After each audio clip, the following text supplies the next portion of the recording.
Chapitre 8. Mouches et araignées. Ils marchaient en file indienne. L'entrée du chemin était comme une sorte d'arche menant dans un sombre tunnel. Arche qui était formée par deux grands arbres appuyés l'un contre l'autre et trop vieux, trop étouffés par le lierre et enrobés de lichen pour porter plus de quelques feuilles noircies. Le sentier lui-même était étroit et serpentait parmi les troncs. Bientôt, la lumière de l'entrée ne fut plus qu'un petit trou brillant loin derrière eux, et le silence était si profond que leurs pieds leur semblaient frapper le sol à grands coups sourds, tandis que tous les arbres se penchaient sur eux pour écouter. À mesure que leurs yeux commençaient à s'accoutumer à l'obscurité, ils purent discerner un petit sentier de part et d'autre dans une sorte de lueur d'un vert sombre. De temps en temps, un maigre rayon de soleil, qui avait eu la chance de pouvoir se glisser par quelque ouverture dans les feuilles, loin au-dessus, et la chance plus grande encore de ne pas disparaître dans le lacis de branches et de ramilles entremêlées par en dessous, perçait, mince et brillant devant eux. Mais c'était rare, et cela ne tarda pas à cesser entièrement. Il y avait dans la forêt des écureuils noirs. Comme les yeux perçants et inquisiteurs de Bilbo s'habituaient à voir les choses, il en avait aperçu qui s'écartaient vivement du sentier pour se réfugier derrière les troncs d'arbres. On entendait aussi des bruits étranges, des grognements, des bousculades et des courses dans les broussailles, et parmi l'entassement épais des feuilles qui tapissaient en permanence par endroits le sol de la forêt. Mais ce qui produisait ces bruits, il ne pouvait le voir. Les plus vilaines choses qu'il discernait étaient les toiles d'araignées. Des toiles d'araignées sombres et denses au fil d'une épaisseur extraordinaire, qui s'étendait souvent d'un arbre à l'autre ou s'enchevêtrait de part et d'autre dans les basses branches. Il n'y en avait pas au travers du sentier, mais que ce fût parce que quelque sortilège le gardait libre ou pour toute autre raison, il ne pouvait le savoir. Il ne leur fallut pas longtemps pour haïr la forêt aussi cordialement qu'ils avaient détesté les tunnels des gobelins, et elle paraissait offrir encore moins d'espoir de sortie. Mais ils devaient poursuivre toujours plus loin, bien après qu'ils furent en proie à la nostalgie d'une échappée sur le soleil ou le ciel, et qu'ils soupiraient après la sensation du vent sur leur visage. Il n'y avait pas le moindre mouvement de l'air sous la voûte de la forêt, et rien ne venait rompre le silence, l'obscurité et l'impression d'étouffement. Même les nains la ressentaient, eux qui étaient pourtant accoutumés aux tunnels et à une existence dépourvue de soleil pendant de longues périodes. Mais le hobbit, qui aimait les trous pour en faire une maison et non pour y passer les journées estivales, se sentait étouffé peu à peu. Le pire était les nuits. Il régnait alors un noir de poix, à peine au figuré, un noir vraiment opaque. Il y faisait si noir que l'on n'y distinguait réellement rien. Bilbo essayait d'agiter la main juste devant son nez, mais il ne la voyait pas du tout. Peut-être n'est-il pas exact de dire qu'il ne voyait rien. Il pouvait voir des yeux. Ils dormaient tous serrés les uns contre les autres et veillaient à tour de rôle. Et quand venait le tour de Bilbo, il voyait alentour dans l'obscurité des lueurs. Et parfois, des paires d'yeux, jaunes, rouges ou verts, le regardaient fixement d'une petite distance, puis s'évanouissaient lentement et disparaissaient, pour reparaître petit à petit, luisant, à un autre endroit. Parfois aussi, il luisait dans les branches juste au-dessus de lui, ce qui était fort terrifiant. Mais les yeux qu'il détestait le plus étaient une sorte d'horribles yeux pâles et globuleux. Des yeux d'insectes, pensait-il, non pas des yeux d'animaux, sauf qu'ils sont beaucoup trop grands. Bien qu'il ne fît pas encore très froid, ils essayèrent d'allumer la nuit des feux de bivouac, mais ils y renoncèrent bientôt. Cela semblait attirer tout autour d'eux des centaines et des centaines d'yeux, bien que les créatures, quelles qu'elles fussent, prissent bien soin de ne jamais laisser voir leur corps dans le petit tremblotement des flammes. Pis encore, cela attirait des milliers de phalènes gris foncé ou noirs, dont certains étaient aussi grosses que la main et qui venaient bruire autour de leurs oreilles. Ils ne purent le supporter, non plus que les énormes chauves-souris d'un noir de chapeau de haute forme. Ils renoncèrent donc au feu et restèrent la nuit à somnoler dans ces immenses et inquiétantes ténèbres. Cela se poursuivit pendant un temps qui parut des siècles au hobbit. Et il avait toujours faim, car on faisait extrêmement attention aux provisions. Même ainsi, comme les jours succédaient aux jours et que la forêt paraissait rester toujours la même, l'inquiétude s'éveilla en eux. Les vivres ne dureraient pas éternellement.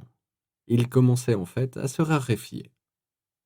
Les nains essayèrent de tirer les écureuils, et ils perdirent beaucoup de flèches avant d'en abattre un seul. Mais rôti, il se révéla d'un goût horrible et ils n'en tirèrent plus. Ils avaient soif aussi, car ils n'avaient pas trop d'eau, et de tout ce temps, ils n'avaient rencontré ni source ni ruisseau. Tel était leur état quand un jour, ils trouvèrent leur chemin bouché par de l'eau courante. Elle coulait rapide et abondante, mais non très large à l'endroit du sentier, et elle était noire, ou le paraissait dans l'obscurité.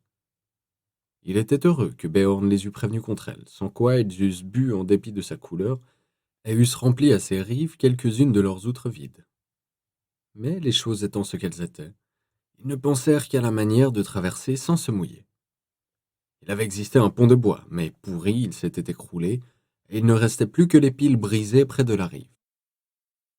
Agenouillé au bord pour scruter la rivière, Bilbo s'écria. Il y a une barque de l'autre côté. Ah, si elle avait pu être par ici.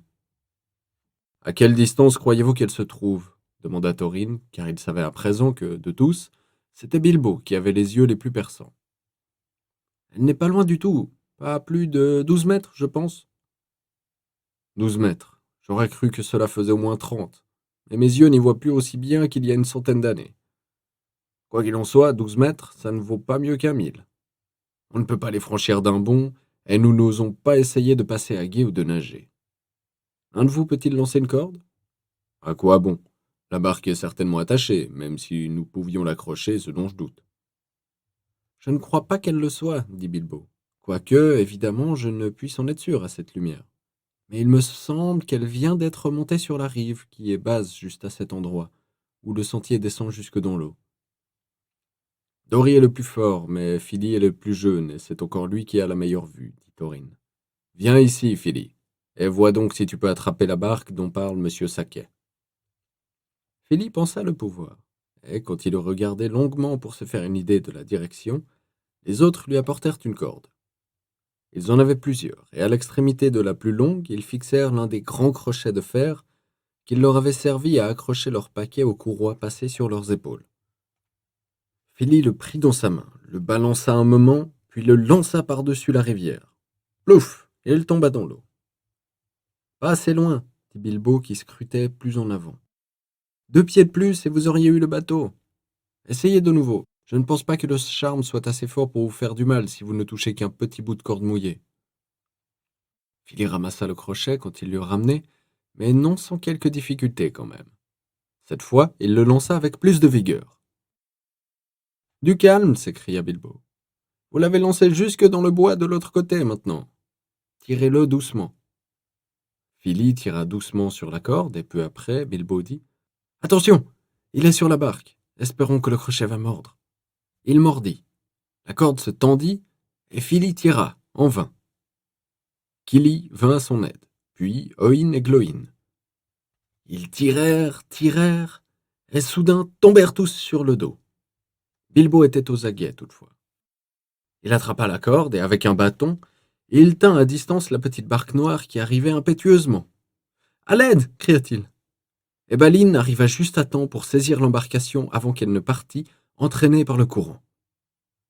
Elle était attachée, après tout, fit-il observer en regardant l'amarre qui se balançait encore. Ça a été une bonne traction que vous avez faite, mes gars. Et il est heureux que notre corde ait été la plus solide. Qui va passer le premier? Demanda Bilbo. Moi, dit Thorin. Et vous viendrez avec moi, ainsi que Fili et Balin. C'est tout ce que la barque peut contenir en une fournée.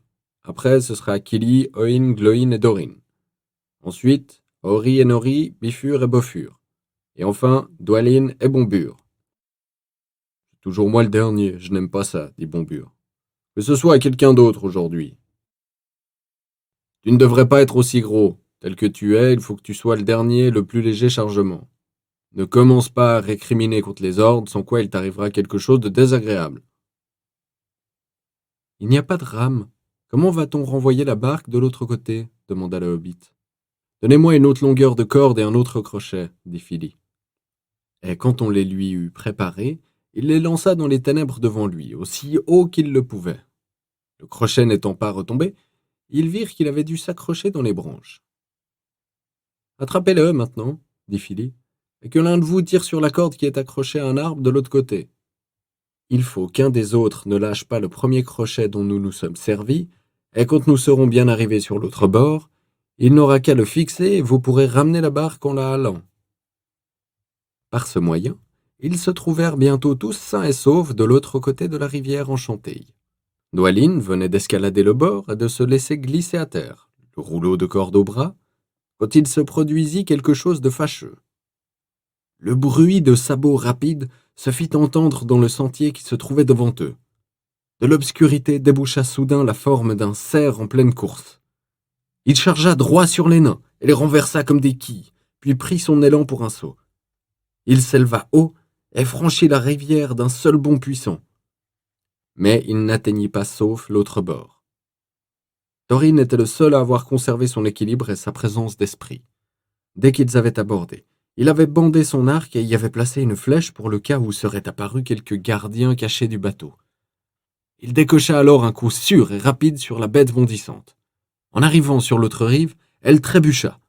Les ombres l'engloutirent, mais on entendit le bruit des sabots vaciller rapidement, puis cesser. Avant toutefois qu'il n'eût eu le temps de pousser un cri de louange pour la sûreté du coup, un horrible gémissement de Bilbo écarta toute pensée de venaison. « Bombur est tombé à l'eau!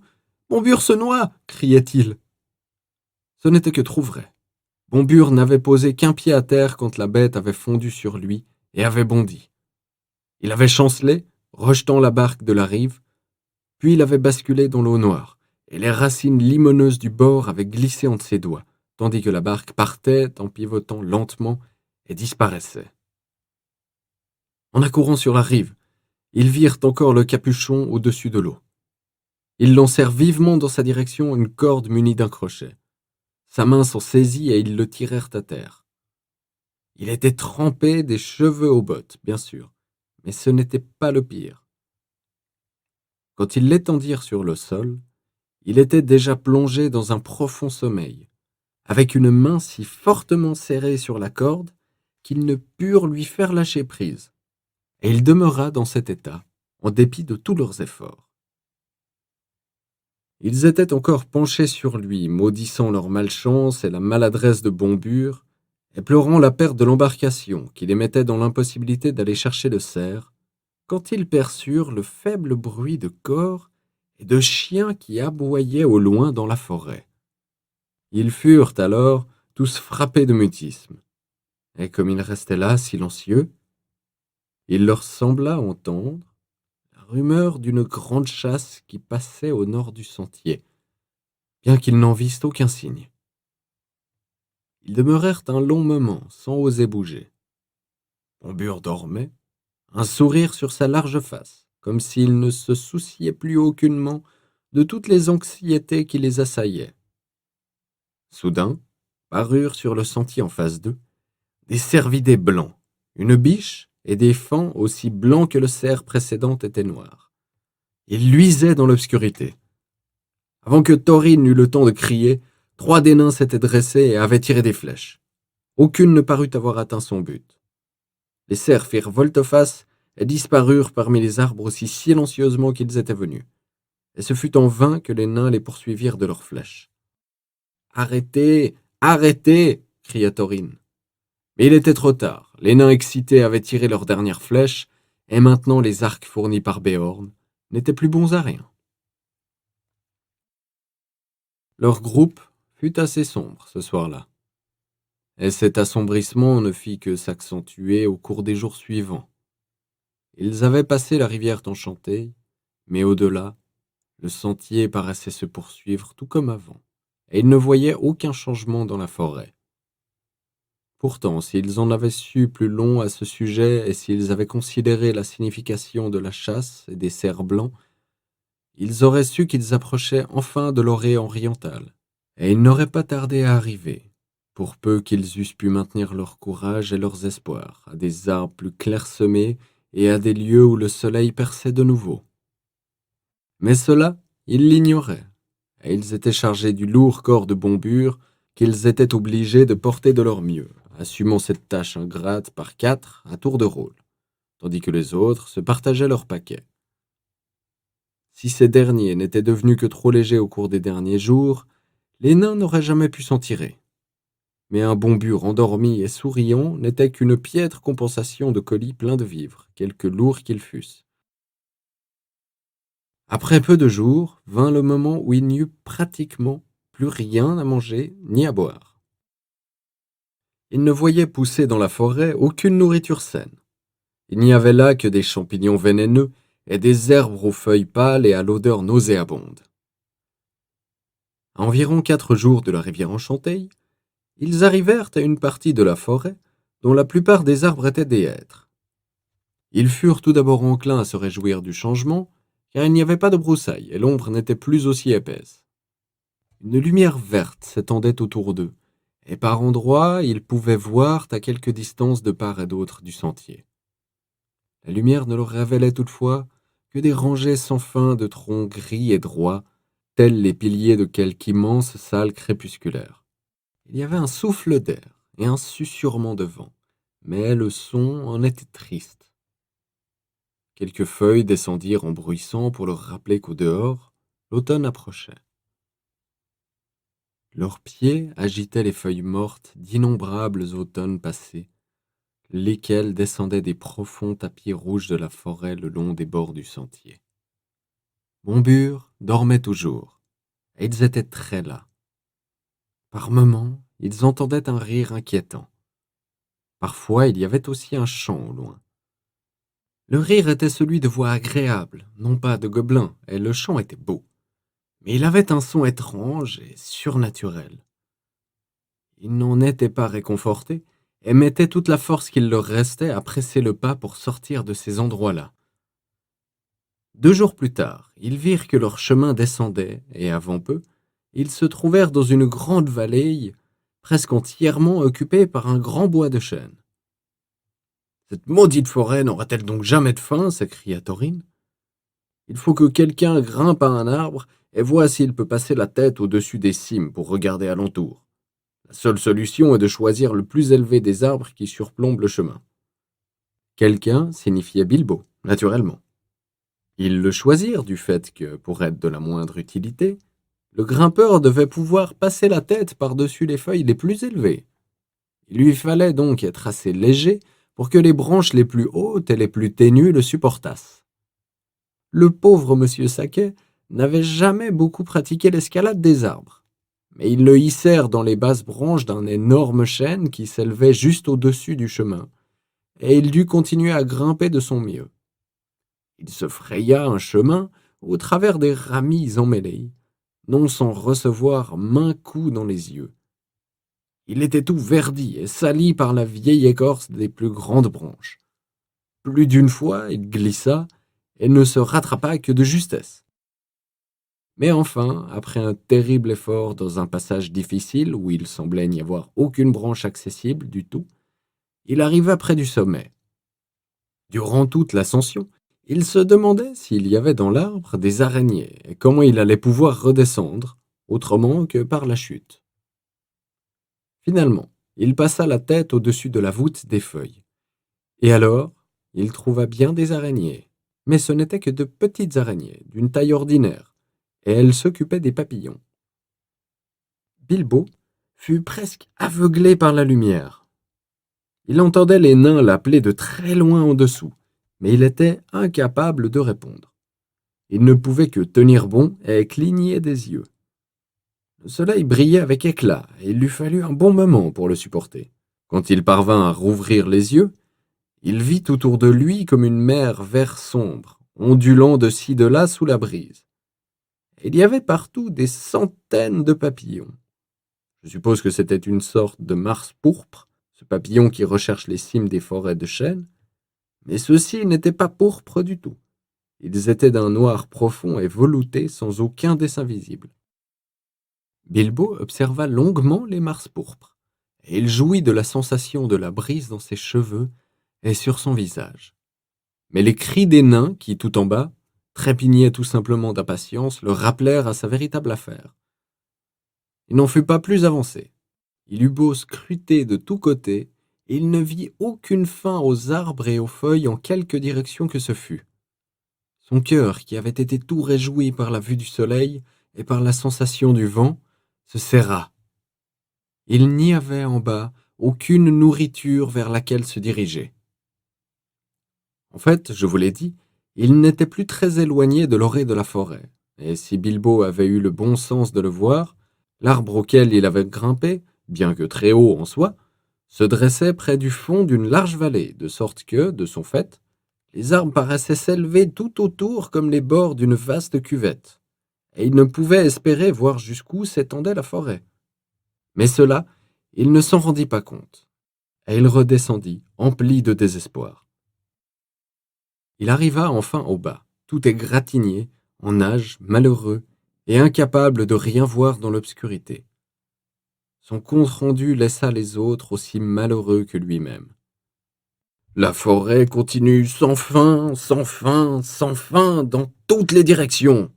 Au nom du ciel, qu'allons-nous faire? Et à quoi bon envoyer un hobbit? S'écrièrent-ils comme si c'était sa faute.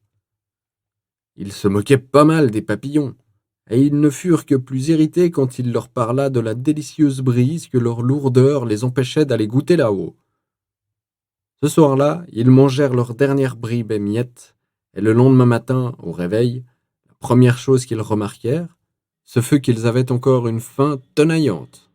La seconde fut qu'il pleuvait, et que, par endroits, les gouttes tombaient lourdement sur le sol de la forêt. Cela ne fit que leur rappeler qu'ils avaient aussi une soif dévorante sans leur apporter aucun soulagement. On ne peut étancher une soif affreuse en se tenant sous les chênes géants pour attendre qu'une goutte vous tombe par chance sur la langue. La seule lueur de réconfort leur vint de manière tout inattendue de Bombure. Il se réveilla soudain et se redressa, tout en se grattant la tête. Il n'arrivait pas à comprendre où il était, ni pourquoi il avait si faim, car il avait oublié tout ce qui s'était passé depuis le matin de mai si éloigné, où ils étaient partis pour leur voyage. La dernière chose dont il eut souvenance était la soirée chez le Hobbit, et ils eurent grand-peine à lui faire accepter le récit des nombreuses aventures qui leur étaient arrivées depuis lors. À la nouvelle qu'il n'y avait rien à manger, il s'assit et se mit à pleurer, car il se sentit très faible avec les jambes flageolantes. « Pourquoi me suis-je réveillé » s'écria-t-il. « Je faisais de si beaux rêves. Je rêvais que je marchais dans une forêt assez semblable à celle-ci, mais éclairée par des torches apposées aux arbres, des lampes qui se balançaient aux branches et des feux qui brûlaient sur le sol. Et il s'y déroulait en permanence un grand festin. Un roi sylvestre était là, couronné de feuilles. Des chants joyeux résonnaient de toutes parts, et je ne saurais ni compter ni décrire tout ce qu'il y avait à manger et à boire. Ce n'est pas la peine d'essayer, dit Thorin. En fait, si tu ne peux parler d'autre chose, tu ferais mieux de te taire. Nous sommes déjà assez encombrés de toi comme cela. Si tu ne t'étais pas réveillé, nous t'aurions abandonné à tes rêves idiots dans la forêt. Tu n'es pas drôle à porter, même après des semaines de maigre pitance. Il n'y avait plus d'autre solution maintenant que de se serrer la ceinture sur leur ventre creux, de rondosser les sacs et les paquets vides, et de reprendre péniblement la piste sans grand espoir de parvenir à son extrémité avant de s'étendre pour mourir d'inanition. Ils cheminèrent donc toute cette journée, d'un pas très lent et très las, tandis que Bombure ne cessait de gémir que ses jambes ne voulaient plus le porter, et qu'il souhaitait s'étendre et dormir. « Non, dirent les autres, que tes jambes en aient leur part, nous t'avons porté assez longtemps. » Malgré tout, il refusa soudain de faire un pas de plus, et il se jeta à terre. « Continuez, s'il le faut, dit-il. Moi, je vais rester couché ici pour dormir et rêver de nourriture, si je ne puis en obtenir d'aucune autre manière. J'espère ne plus jamais me réveiller. » À ce moment même, Balin, qui se trouvait un peu en avant, cria « Qu'est-ce que c'était que cela ? Il m'a semblé voir une lumière scintiller dans la forêt. » tous regardèrent, et, à une grande distance, ils crurent distinguer un clignotement rouge dans les arbres. Puis un autre, et un autre encore surgirent à côté. Même Bombure se leva, et ils se portèrent en avant sans craindre que ce fussent des trolls ou des gobelins. La lumière était devant eux, à gauche du sentier, et quand ils furent enfin arrivés à sa hauteur, ils constatèrent que des torches et des feux étaient allumés sous les arbres, mais à assez grande distance de leur piste. « On dirait que mes rêves se réalisent, » dit Bombure, haletant derrière eux. Il voulait se précipiter tout droit dans la forêt vers les lumières. Mais les autres ne se rappelaient que trop bien les avertissements du magicien et de Béorn. « Un festin ne servira à rien si nous devions jamais en revenir vivants, » dit Thorin. « Sans festin, nous ne resterons pas longtemps vivants, de toute façon, » dit Bombure, et Bilbo acquiesça du fond du cœur. Ils discutèrent longuement du pour et du contre, jusqu'au moment où ils finirent par décider d'envoyer 2 espions, qui s'approcheraient furtivement des lumières pour en savoir plus long. Mais alors, ils ne purent s'accorder sur le choix de ceux qui iraient. Aucun ne semblait prêt à courir le risque de se perdre et de ne jamais retrouver ses amis. Finalement, en dépit des avertissements, la faim les décida, parce que Bombure ne cessait de décrire toutes les bonnes choses que l'on mangeait, d'après son rêve, dans le festin sylvestre. Ils quittèrent donc tous le sentier et plongèrent d'un commun accord dans la forêt. Après un bon moment de rampement, ils risquèrent un coup d'œil de derrière les arbres et virent une clairière dans laquelle quelques arbres avaient été abattus et où le sol avait été nivelé. Il y avait là beaucoup de gens ressemblant à des elfes, tous vêtus en vert et brun, assis en un grand cercle sur des tronçons d'arbres abattus. Il y avait un feu au centre, et des torches étaient fixées à certains arbres alentour.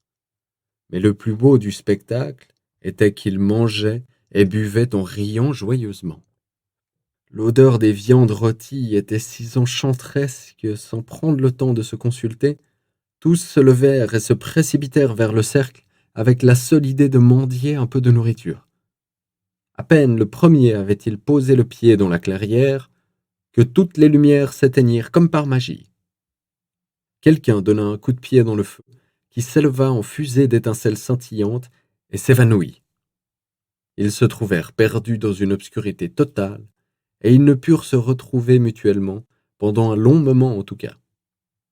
Après force tâtonnements frénétiques dans les ténèbres, chutes sur les tronçons de bois, heurts fracassants contre les arbres, cris et appels à réveiller toute la forêt à des milles à la ronde, ils parvinrent à se rassembler en un seul paquet et à se compter au toucher. À ce moment, ils avaient naturellement perdu toute idée de la direction dans laquelle se trouvait le sentier, et ils étaient tous perdus sans espoir, au moins jusqu'au matin. Ils n'avaient plus qu'à s'installer pour la nuit là où ils étaient. Ils n'osèrent même pas chercher à terre des bribes de nourriture, de crainte d'être de nouveau séparés. Mais ils n'étaient pas étendus depuis bien longtemps, et Bilbo commençait juste à s'assoupir, quand Dori, qui était le premier à monter la garde, murmura assez fort. « Les lumières ressortent là-bas, il y en a plus que jamais !» Et là, pas très loin, se voyait quantité de lumières clignotantes. Ils entendaient aussi très nettement les voix et les rires. Ils se glissèrent lentement dans cette direction, à la queue leu-leu, chacun touchant le dos de celui qui le précédait. Quand ils furent prêts, Thorin dit « Il ne faut pas se précipiter en avant cette fois. Personne ne doit cesser de se cacher avant que je ne le dise. Je vais envoyer en premier Monsieur Saquet, seul, pour leur parler. Ils n'auront pas peur de lui. » « Mais moi à deux, » pensa Bilbo. « Et en tout cas, j'espère qu'ils ne lui feront pas de mal. » Arrivés au bord du cercle de lumière, ils poussèrent soudain Bilbo par derrière. Avant qu'il n'eût le temps de passer son anneau à son doigt, il trébucha en avant dans tout le flamboiement du feu et des torches. Inutile. Les lumières s'éteignirent toutes de nouveau, et l'obscurité complète retomba. S'il leur avait été difficile de se rassembler précédemment, ce fut bien pis cette fois, et ils ne purent tout simplement pas retrouver le hobbit. Chaque fois qu'ils se comptaient, cela ne faisait jamais que 13. Ils appelèrent, ils crièrent. « Bilbo Saquet, Hobbit, sacré Hobbit, voilà, que le diable vous emporte, où êtes-vous » et autre chose de ce genre, mais il n'y eut aucune réponse. Ils allaient abandonner tout espoir, quand Dori buta sur lui par pure chance. Dans les ténèbres, il tomba par-dessus quelque chose qu'il prit pour une grosse bûche, et il découvrit que c'était le hobbit ramassé sur lui-même et dormant profondément. Il fallut beaucoup le secouer pour le réveiller, et quand il le fut, il n'était pas du tout content. Je faisais un si beau rêve, grogna-t-il. C'était tout sur le plus somptueux des dîners. Juste ciel, le voilà devenu comme Bombure, dirent-ils. Ne nous parlez pas de rêve. Les dîners en rêve, ça ne sert à rien, et on ne peut pas les partager. Ce sont les meilleurs que j'aurais sans doute dans ce sale endroit, murmura-t-il, tandis qu'il s'étendait à côté des nains et essayait de se rendormir pour retrouver son rêve. Mais ce n'était pas fini des lumières dans la forêt. Plus tard, quand la nuit fut très avancée, Kili, qui était de garde, vint les réveiller tous de nouveau, disant « Il y a un véritable flamboiement de lumière qui a commencé non loin. Des centaines de torches et de nombreux feux ont dû être allumés soudain par magie.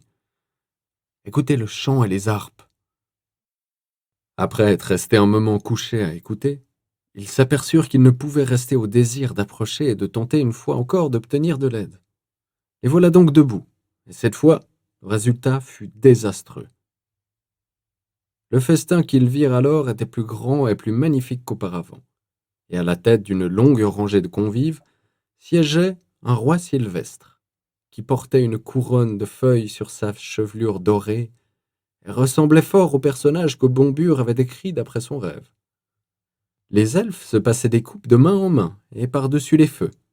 Certains jouaient de la harpe et beaucoup chantaient. Leurs chevelures miroitantes étaient entrelacées de fleurs. Des gemmes vertes et blanches étincelaient sur leur col et leur ceinture, et leurs visages, comme leurs chants, étaient remplis de gaieté.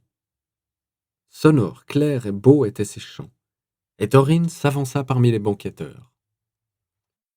Un silence de mort tomba au milieu d'un mot. Toute lumière s'éteignit, les feux s'élevèrent en fumée noire, des cendres retombèrent dans les yeux des nains, et la forêt retentit de nouveau de leurs clameurs et de leurs cris.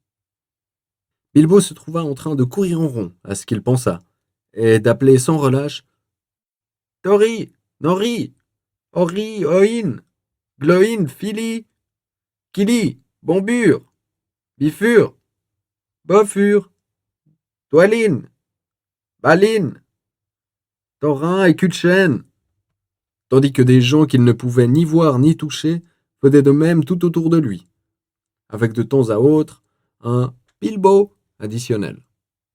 Mais les cris des autres se firent graduellement plus lointains et plus faibles, et bien qu'après un moment ils lui semblassent se muer en hurlements et en appels au secours à très grande distance, tout bruit finit par s'évanouir complètement, et il resta seul, au milieu d'un silence complet, dans les ténèbres totales. Ce fut un des moments les plus affreux de sa vie. Il décida bientôt qu'il ne servait à rien de tenter quoi que ce fût avant que l'aube n'apportât un peu de lumière, et qu'il était parfaitement inutile de tourner à l'aveuglette jusqu'à l'épuisement sans aucun espoir de petit déjeuner pour se ranimer. Il s'assit donc, le dos contre un tronc d'arbre, et se mit à penser, ce ne serait pas la dernière fois, à son lointain trou de hobbit aux merveilleuses réserves. Il était plongé dans des pensées d'œufs au lard et de rôtis beurrés quand il sentit un contact. Il avait contre la main gauche une sorte de ficelle forte et gluante. Et quand il essaya de bouger, il s'aperçut que ses jambes étaient déjà enveloppées de la même matière, de telle sorte que, se levant, il bascula. Alors, la grande araignée qui l'avait lié pendant son assoupissement s'avança de derrière et se jeta sur lui. Il ne voyait que les yeux de l'animal, mais il sentait ses pattes velues, comme l'araignée se démenait pour l'entortiller dans ses abominables fils. Il avait par chance repris conscience à temps. Un peu plus, et il aurait été dans l'incapacité de faire le moindre mouvement.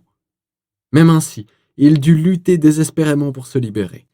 Il repoussa avec ses mains l'animal qui tentait de l'empoisonner pour le faire tenir tranquille, comme les petites araignées font avec les mouches, jusqu'au moment où, se souvenant de l'épée, il la tira. L'araignée fit alors un bond en arrière, et il eut le temps de libérer ses jambes en tranchant les fils. Après quoi, ce fut son tour d'attaquer. L'araignée n'était pas habituée, de toute évidence, à des choses qui portaient aux côtés de tels dards, sans quoi elle eût mis plus de hâte à s'enfuir. Bilbo l'attaqua avant qu'elle n'eût eu le temps de disparaître, et il la perça de son épée en plein dans les yeux. L'animal devint alors fou. Il sauta en l'air, trépigna, jeta ses pattes de droite et de gauche en d'horribles bonds, jusqu'au moment où Bilbo le tua d'un nouveau coup d'épée. Après quoi, il tomba et perdit conscience pendant un long moment. Quand il revint à lui, il y avait alentour l'habituelle lumière grise et terne du jour forestier. L'araignée gisait morte à son côté, et la lame de son épée était tachée de noir. Le fait d'avoir tué l'araignée géante, tout seul dans les ténèbres, sans l'aide du magicien, des nains ni de personne, modifia grandement les choses pour M. Saquet. Essuyant son épée dans l'herbe avant de la remettre au fourreau, il se sentit un personnage différent, beaucoup plus féroce et beaucoup plus hardi en dépit de son estomac vide. « Je vais te donner un nom, » lui dit-il. « Tu t'appelleras Dar. » Après cela, il se lança dans l'exploration. La forêt était menaçante et silencieuse, mais manifestement, la première chose à faire était de chercher ses amis, qui ne pouvaient être bien loin, à moins d'avoir été faits prisonniers par les elfes ou des êtres pires. Bilbo sentait le danger qu'il y avait à crier, et il resta un bon moment à se demander dans quelle direction se trouvait le sentier où il devait d'abord aller à la recherche des nains. Ah, que ne nous sommes-nous souvenus des conseils de Béorn et de Gandalf, gémit-il. Dans quel pétrin nous voilà maintenant? Nous, je voudrais bien que ce fût nous. Il est horrible d'être seul. Finalement, il hasarda la meilleure conjecture qu'il pouvait sur la direction d'où étaient venus les appels au secours dans la nuit. Et la chance, il était né sous une bonne étoile, voulut qu'il devinât plus ou moins juste, comme on le verra. Sa décision prise, il partit en catimini avec toute l'adresse qu'il pouvait déployer. Les hobbits sont particulièrement doués pour le silence, surtout dans les bois, comme je vous l'ai déjà dit, et Bilbo avait enfilé son anneau avant de partir. C'est pourquoi les araignées ne l'entendirent ni ne le virent venir. Il avait parcouru une certaine distance avec précaution et à pas de loup, quand il remarqua devant lui un endroit où s'étendait une ombre dense et noire, noire même pour cette forêt. C'était comme un morceau de nuit qui n'eût jamais disparu. En s'approchant, il vit que l'ombre était faite de toiles d'araignées, l'une derrière l'autre, superposées et tout emmêlées. Il vit aussi qu'il y avait installées dans les branches au-dessus de lui des araignées énormes et horribles, et en dépit de son anneau, il trembla de la peur d'être découvert. Debout derrière un arbre, il observa pendant quelque temps un groupe de ces bêtes, et puis, dans le silence de l'immobilité de la forêt, il s'aperçut que ces créatures repoussantes se parlaient entre elles. Leur voix était une sorte de grincement et de chuintement ténu, mais il put distinguer nombre des mots qu'elles prononçaient. Elles parlaient des nains. Oh, la lutte a été chaude, mais elle en valait la peine, dit l'une. Quelle vilaine peau épaisse ils ont, vrai. Mais je gage qu'il y a du bon jus à l'intérieur. Oui, ils feront un excellent mets après quelque temps de mortification, dit une autre. Ne les laissez pas faisander trop longtemps, dit une troisième. Ils ne sont pas aussi gras qu'ils le devraient. Ils n'ont pas dû être trop bien nourris ces derniers temps. Il faut les tuer, moi je dis, Siffla une quatrième. Tuez-les tout de suite et suspendez-les morts pendant quelque temps. Ils doivent être morts maintenant, je parie, dit la première. Ça non, j'en ai vu un se débattre il y a un instant. Il reprenait ses esprits, je pense, après un merveilleux sommeil. Je vais vous faire voir. Sur quoi, l'une des grosses araignées courut le long d'une corde jusqu'à ce qu'elle fût arrivée auprès d'une douzaine de paquets suspendus en rang à une haute branche. Bilbo fut horrifié, maintenant qu'il le remarquait pour la première fois, oscillant dans les ombres, de voir un pied de nain sortir du fond de certains paquets ou par-ci par-là le bout d'un nez, une touffe de barbe ou un pan de capuchon. L'araignée se dirigea vers le plus gros de ces paquets. « C'est ce pauvre Bombure, je parie, » pensa Bilbo. Elle pinça fortement le nez qui dépassait. Il y eut dans le paquet un glapissement étouffé, un pied jaillit et frappa en plein et durement l'araignée. Bombure était toujours bien vivant. Il y eut un bruit semblable à celui d'un coup de pied dans un ballon flasque, et l'araignée furieuse tomba de la branche et ne se rattrapa que de justesse grâce à son propre fil. Les autres rirent. Vous ne vous trompiez pas, dirent-elles. La viande est vivante et elle rue. Je vais sans tarder mettre un terme à cet état de choses, Siffla l'araignée en colère, tout en regrimpant sur la branche. Bilbo vit que le moment était venu de faire quelque chose. Il ne pouvait atteindre les brutes, et il n'avait pas de quoi tirer sur elles. Mais en regardant alentour, il vit qu'en cet endroit, il y avait beaucoup de pierres qui gisaient dans ce qui semblait le lit d'un petit cours d'eau maintenant asséché. Il était assez bon tireur à la pierre, et il ne lui fallut pas longtemps pour en trouver une bien lisse, en forme d'œuf, qui convenait bien à sa main. Enfant, il avait accoutumé de s'exercer à lancer des pierres sur les choses, au point que les lapins, les écureuils, et même les oiseaux déguerpissaient comme l'éclair dès qu'ils le voyaient se baisser. Et même adulte, il avait encore passé une certaine partie de son temps à jouer au palais, aux fléchettes, au tir à la baguette, aux boules, aux quilles et autres jeux tranquilles qui consistent à viser et à lancer. En fait, il savait faire une foule d'autres choses que souffler des ronds de fumée, poser des devinettes et faire la cuisine, bien que je n'ai pas eu le loisir de vous en parler. Je n'en ai pas le temps à présent. Pendant qu'il ramassait des pierres, l'araignée était arrivée auprès de Bombure, et celui-ci n'aurait pas tardé à être un nain mort si Bilbo n'avait lancé une pierre. Le projectile frappa l'araignée en pleine tête, et elle chut avec un bruit sourd, inanimée, et les pattes recroquevillées sur le sol. La pierre suivante partit en sifflant à travers une grande toile, en déchirant les fils, et, vlan, emportant, morte, l'araignée qui siégeait au centre. Après cela, la plus grande confusion régna dans la colonie arachnéenne, et elles oublièrent quelque peu les nains, je vous le jure. Elles ne pouvaient voir Bilbo, mais il leur était aisé de deviner d'où venaient les pierres. Comme l'éclair, elles accoururent vers le hobbit, en se balançant et en jetant de tous côtés leurs longs fils, de telle sorte que l'air parut bientôt rempli de filets ondoyants. Bilbo, toutefois, se glissa bientôt à un autre endroit. L'idée lui vint d'entraîner, s'il le pouvait, les araignées furieuses de plus en plus loin des nains, d'aiguiser leur curiosité, de les exciter et de les irriter tout à la fois. Quand une cinquantaine d'entre elles furent allées à l'endroit où ils se trouvaient précédemment, il leur lança encore des pierres, ainsi qu'à d'autres qui s'étaient arrêtés par derrière. Puis, dansant parmi les arbres, il se mit à chanter une chanson destinée à les rendre furieuses et à les attirer tout à lui, en même temps qu'à permettre aux nains d'entendre sa voix.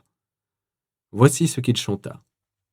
La vieille grosse araignée file dans un arbre. La vieille grosse araignée ne me voit pas. À Tercop, ne veux-tu pas arrêter ton filage pour me chercher? La vieille onigaude toute grosse, la vieille onigaude ne peut m'apercevoir. À Tercop, laisse-toi tomber. Jamais tu ne m'attraperas là-haut dans ton arbre. Ce n'était peut-être pas une bien bonne chanson, mais il faut se rappeler qu'il l'avait improvisée lui-même, sous l'inspiration d'un moment très fâcheux. Elle eut le résultat désiré, en tout cas. Tout en chantant, il lança encore des pierres et frappa du pied. Pratiquement toutes les araignées qui se trouvaient là vinrent après lui. Les unes tombèrent à terre, d'autres coururent le long des branches, se balancèrent d'arbre en arbre, ou lancèrent de nouvelles cordes en travers des espaces obscurs. Elles se portèrent vers ces bruits beaucoup plus vite qu'ils ne s'y attendaient. Elles étaient terriblement en colère. En dehors de toute question de pierre, aucune araignée n'aime s'entendre appeler à Tercop. Et Nigaude est insultant pour n'importe qui, bien sûr. Bilbo fila un nouvel endroit, mais plusieurs des araignées avaient alors couru à différents points de la clairière où elles vivaient, et elles s'affairaient à tendre des toiles en travers de tous les espaces entre les troncs. Très vite, le hobbit se reprit dans l'épaisse barrière qui l'entourerait de toutes parts. Tout au moins était-ce leur idée. Debout au milieu des insectes chasseurs et fileurs, Bilbo rassembla son courage et entama une nouvelle chanson. Lobe la molle, Cob la folle, tisse des toiles pour m'entortiller. Je suis bien plus frais que tout autre mais elles ne peuvent tout de même pas me trouver. Je suis ici, méchante petite mouche, vous êtes grosses et molles. Vous ne pouvez me piéger malgré vos efforts dans vos stupides toiles. Là-dessus, il se retourna et vit que le dernier espace entre deux hauts arbres avait été barré par une toile. Mais heureusement, pas une toile adéquate. Ce n'étaient que de grands taurons de cordes d'araignée de double épaisseur, tendus d'un tronc à l'autre, en un mouvement hâtif de navette. Il tira sa petite épée. Il entaillada les fils et s'en fut en chantant. Les araignées virent l'épée, sans savoir ce que c'était, je suppose. Et aussitôt, toute leur cohorte se précipita sur le sol et le long des branches à la poursuite du hobbit, agitant leurs pattes velues, claquant pinces et filières, yeux exorbités, écumantes et pleines de rage. Elles le suivirent dans la forêt jusqu'à ce qu'il fût allé aussi loin qu'il l'osait. Alors, plus silencieux qu'une souris, il revint en tapinois sur ses pas. Il ne disposait que d'un temps très restreint, il le savait, avant que les araignées, dégoûtées, ne revinssent à leurs arbres où les nains étaient suspendus. Il lui fallait les délivrer dans ce court intervalle. Le plus difficile de l'affaire fut de grimper jusqu'à la longue branche où se balançaient les paquets. Je ne pense pas qu'il y serait parvenu si une araignée n'avait heureusement laissé pendre de là une corde. Grâce à cette aide, bien qu'elle lui collât à la main et lui cuisît, il monta tant bien que mal, pour se trouver nez à nez avec une méchante vieille araignée, grosse et lente, qui était restée sur place pour garder les prisonniers et qui avait passé son temps à les pincer pour voir lequel serait le plus juteux à manger. Elle avait pensé commencer le festin en l'absence des autres. Mais sa quai était pressée, et avant que l'araignée ne sût ce qui se passait, elle ressentit son dard et tomba de la branche, morte. La tâche suivante fut de libérer un nain. Que devait faire Bilbo? S'il tranchait la corde qui le tenait suspendu, le malheureux nain choirait brutalement à terre, assez loin au-dessous.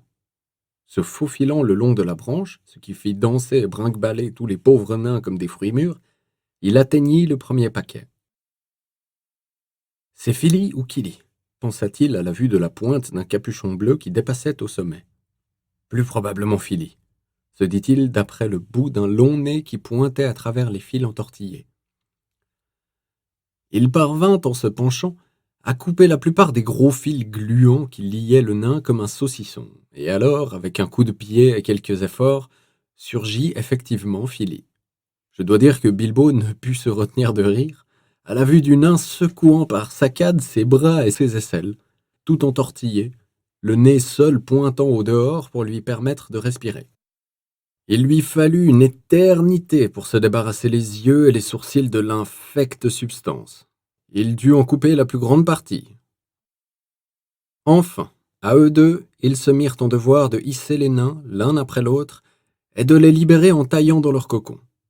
Aucun n'était en meilleur état que Fili. Certains étaient même plus mal en point. Les uns avaient à peine pu respirer. Les longs nez ont leur utilité, on le voit. Et d'autres avaient été plus empoisonnés. Ils délivrèrent ainsi Kili, Bifur, Bofur, Dori et Nori. Le pauvre vieux Bombur était tellement épuisé, c'était le plus gras et on l'avait sans cesse pincé et piqué du doigt, qu'il roula tout simplement de la branche et tomba, floc, sur le sol. Mais heureusement sur un lit de feuilles, où il resta étendu. Il restait cependant 5 nains suspendus au bout de la branche, quand les araignées commencèrent de revenir, plus enragées que jamais. Bilbo alla aussitôt à l'extrémité de la branche la plus proche du tronc et arrêta celle qui montait. Il avait retiré son anneau quand il avait libéré Fili, et il avait oublié de le remettre, de sorte que les araignées commencèrent toutes à chuinter en postillonnant. « On te voit maintenant, sale petite créature. On te mangera et après on laissera tes os et ta peau suspendus à un arbre. Il a un dard? Bah, ça ne nous empêchera pas de l'attraper. Et alors, on le suspendra la tête en bas pendant un jour ou deux. » Cependant, les autres nains s'occupaient du reste des captifs et coupaient les fils avec leurs couteaux. Bientôt, ils seraient tous libres, encore qu'on ne sût trop ce qui allait se passer après cela. Les araignées n'avaient pas eu grand-peine à les prendre la nuit précédente, mais cela, c'était à l'improviste et dans les ténèbres. Cette fois-ci, il semblait qu'il dût y avoir une horrible bataille. Soudain, Bilbo s'aperçut que quelques araignées s'étaient assemblées autour de Bombur étendu à terre. Elle l'avait de nouveau ligoté et elle s'employait à l'entraîner. Il poussa un cri et donna de grands coups d'épée dans les araignées qu'il avait devant lui. Elles cédèrent vite. Il s'avança à 4 pattes sur la branche et tomba au beau milieu de celle qui était en bas. Sa petite épée représentait pour elle une expérience nouvelle en matière de piqûres. Avec quelle vivacité elle allait et venait. Quand il perçait ses ennemis, elle luisait de plaisir. Il en avait déjà tué une demi-douzaine avant que les autres ne se retirassent, laissant Bombure entre ses mains.